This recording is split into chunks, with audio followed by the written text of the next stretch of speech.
नमस्कार शुभ सकाळ। आज आवाहन नूतन सकाळ मु आसी बेलगछ।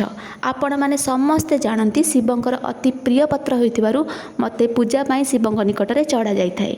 आपण मैंने आज आसतु जानवे मोर औषधीय गुण संपर्क में। जदि आपण को भोक हो न थाए कि हजम समस्या थाए कि एसिड समस्या थाए तेबे आपण सकाळे खाली पेटरे 2 पाखुड़ा बेलपत्र सहित 4टी गोलमरीच को चोबाई खाइले आपणकर एही समस्या दूर होइजिबो।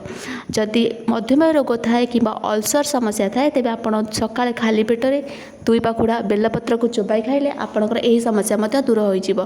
जदि केश झड़िबा समस्या थाए तेबे आपण बेलपत्र को आनी बाटी तार रस को सेवन कले आपणकर केश झड़िबा समस्या मध्य दूर होइजिबो।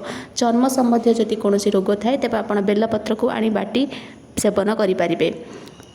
यह सह जदि ग्रह दोष थाए तेबे आपण बेलगछ को पूजा कले आपणकर एही समस्या मध्य दूर होइजिबो। दिनटी शुभ मंगलमय हो। जय जगन्नाथ।